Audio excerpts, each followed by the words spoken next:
Where you are dictates what you feel. All that's separating me from a major freeway is a guardrail and the expectation that you're paying attention. So I'm on high alert, listening, being aware, overprotecting for what's that sound? Oh, that's brakes. Oh, that's screeching. Yesterday we talked about how your experiences define the way you show up in the world. And today, part 2, I want to talk about how that environment that's created, that you are in, that you create and that you are in, defines what your body pre-plans for you. Expectations. I call these contextual expectations. Let's go to Hawaii and talk about it a little bit. Not today, this is an old vlog.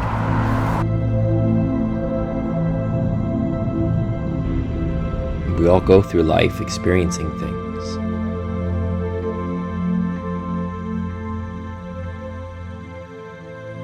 Those experiences define you. Everything you go through defines you. Think about that. Your brain every minute is taking things in, hearing, smelling, responding to, developing memories.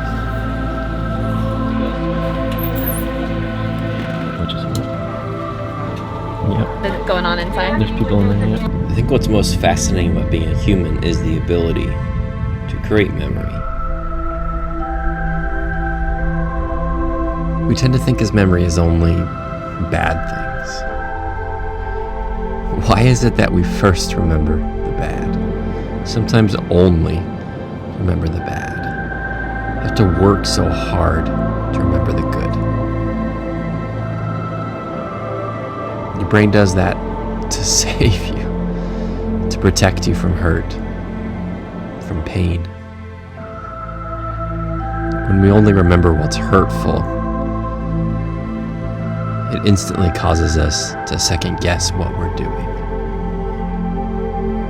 And we're going on this trip to create memories.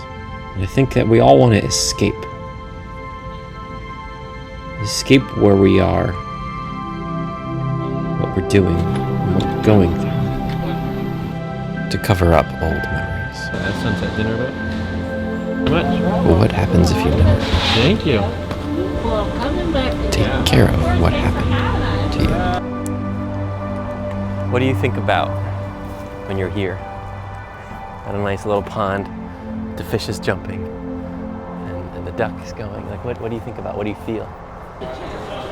What's the final bet? What do we get? Ugly grandma car. It's like the color of a hearing aid.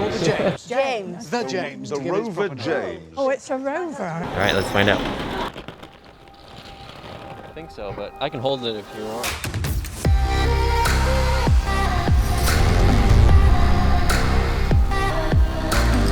We changed our mind. Welcome to the Nissan Rogue.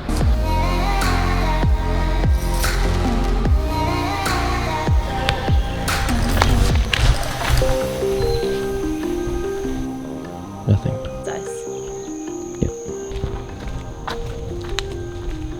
It's the enchanted forest, and when you hear those words, what do you think about? What does your body feel? It seems so silly. It seems so simple.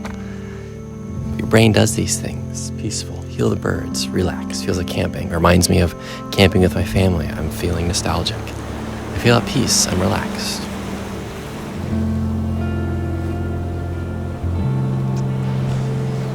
Walking on sand for some of you probably brings up these expectations of balance or spraining ankle or tired feet or hurts my plantar fasciitis. Could that be true? Absolutely, because we have that experience with it. That experience does not have to dictate the pain experience. What about here? Does your body innately feel excited, nervous, hot, scared? What has your experience been in said environment to create the expectation of what's going to happen? You live in a world, and I live in a world, and they live in a world, and they live in a world, and they live in a world. But we're all in the same world. You've lived a life that's created expectations within a certain context that your body subconsciously checks. It sees that box, it checks that box. Scared of hiking, have pain with hiking, scared of palm trees because a coconut hit you on the head. You're gonna have these experiences going towards areas that have those contexts. Context means the environment that you're in. Expectation means what your body subconsciously does to help you out to be more efficient. What has your experience been that says you can't do this?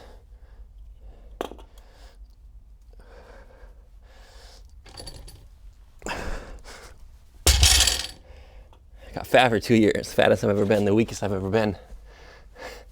My body's still capable of it. What story are you telling? Based on your experience, it's based in truth, it's real. I'm not saying it's not real. But that experience dictates what you feel when you see something. Environment, context. Rep 2. Your body can do so much. The body cares about efficiency. It cares about saving energy, and the best way to save energy is to be efficient with that energy.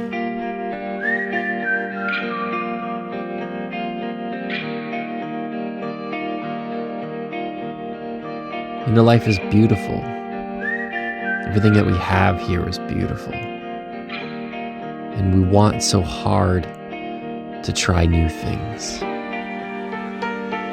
to get over what we struggle with. I just think we need to understand that when you challenge yourself, you're fighting that efficiency. You're fighting everything in your body's physiology to say no.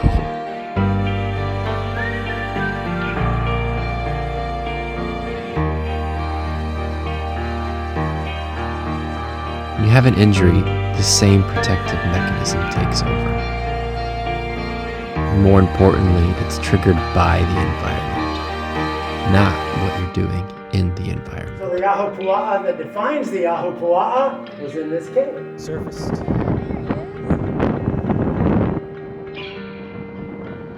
Hawaii's lithified cliffs. Dude just literally jumped off of here. I'm thinking,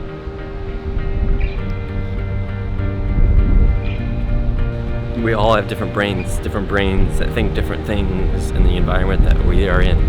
As we've talked about, we're living in our own world within the same world. We've got to understand that there's many different worlds that we could live in. The snap of the fingers. Are you ready for an Aussie?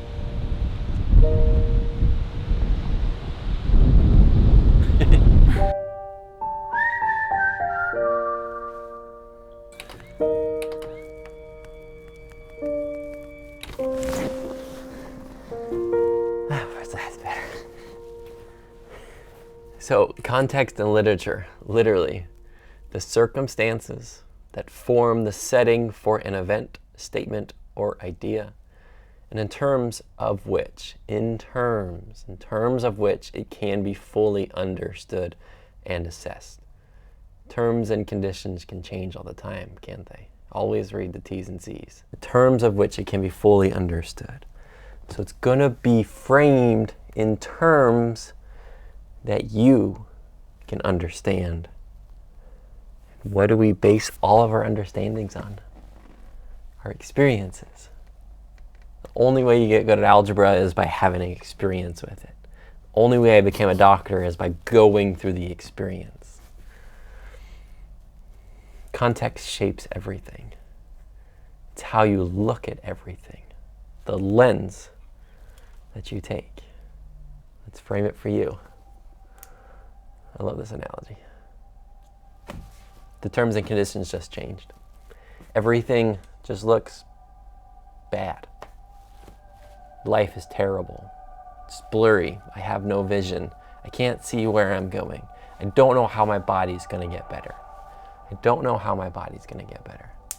Magically, that context can drastically change, and then you have a plan and your body starts getting better. All that changed is what your body looked at. The terms changed. And when the terms change, the context changes. Where's the switch? There's the switch. The context changes. And when the context changes, the environment changes, the world you're in changes, how you're looking at the world changes. It shifts what you're looking for out of the world. Expectations. If we go extremely specific, if I got injured doing deadlifts, of course I'd be hesitant of lifting. If I got injured picking up a piece of paper, of course I'd be hesitant of bending forward. If I got injured driving, playing soccer, doing anything in a certain environment that instantly changes the terms that I can understand, that my brain can understand. And what's the role of pain? To protect you. It's not saying there's something wrong, it's just saying, hey, like something is kind of scary and I'm not very confident in this environment context. So I'm gonna let you know the best behavioral changer ever, pain.